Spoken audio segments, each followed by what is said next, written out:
Today was one of those days.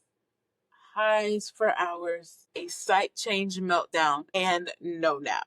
I stood in the kitchen staring into the fridge like it could give me answers. His blood sugar, 312. My son was screaming about his pod change. Then had lunch, water, or a quiet 5 seconds all day. And I remember thinking, I can't do this today. But I did because we always do. What helped wasn't perfection. It was pausing, resetting, and letting the pressure go. In this video, I'm walking through exactly how I reset on hard days, not perfectly, mind you, but enough to get my footing again. Because those bad days aren't just inevitable, they're survivable. The first thing I remind myself is something I call the dance. Managing type 1 diabetes in the toddler or young child isn't about nailing every number or catching every low.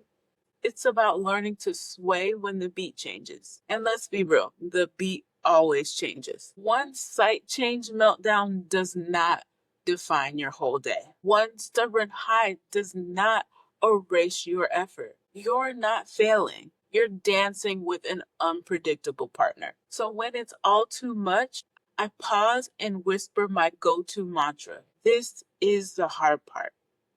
I know how to move through it. That one sentence reminds me I am not powerless. Done this before and I can do it again. Because the dance isn't always about getting it right, it's about staying in it. So here's my immediate reset ritual. Nothing fancy, just my go-to reset flow. Number 1, hydrate. I filled a water bottle, added electrolytes, and drank. I also gave some to my son because he was having some high numbers, and that helps him too. It sounds small, but it helps me to get my body back online. 2, screen break. No CGM refreshes. No phone, just a pause. I give myself 5 minutes of no reacting. 3, quick movement. I turned on a 2-minute song and danced around with my son. We laughed. It wasn't calm, but it broke the tension. Number 4, a coloring book and popsicle for my son. He colored and had his popsicle to his heart's content. While I sat beside him, I paused and took a few deep breaths. 5, a low pressure meal. I grabbed something I didn't have to prep. A protein bar, a few almonds, and some fruit. Done. Nothing fancy, just fuel. The goal wasn't to fix the day. The goal was to soften the edges. And softening the edges is often what makes room for more resilience. I often find that humor helps. One thing that helped us both laugh was the Happy Bob app. Yes, it's silly, but when I opened the app and saw a funny, encouraging message, even though he had a 280 reading, I smiled. Sometimes Bob cheers us on with a little humor or a pep talk, and that tiny dose of humor shifts everything. Now, humor can't fix diabetes, but it can definitely help with changing the vibe. Because laughter is regulation, smiling is science, and joy is a coping tool. I also told myself, you don't have to turn this into a win.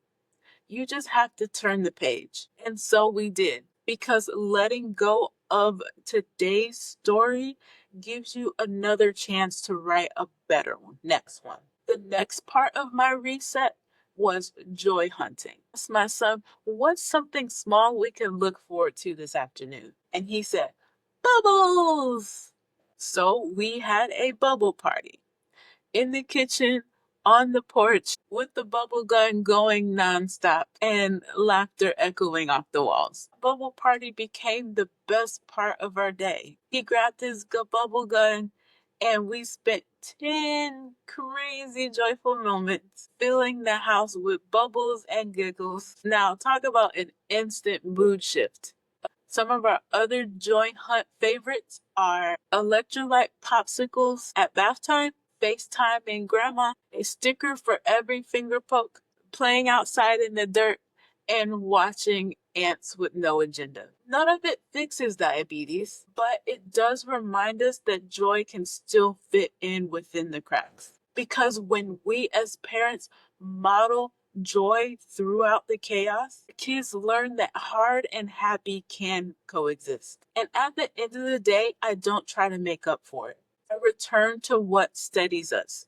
A stabilizing dinner, something with lots of fiber, protein, and fat, and a bedtime reset with a earlier bedtime if possible. Sometimes it's a little deep breathing together, sometimes just cuddles, and often a simple sentence like, "We got through it. You did amazing." And for me, I write down one win from the day. Just one. Something like, "Today I paused instead of panicked," or "Today I drank water first," or "Today I showed my child that hard times don't last forever." Because that one win is proof that we're still rising. When we look for small wins, we train our brain to feel safer in the chaos.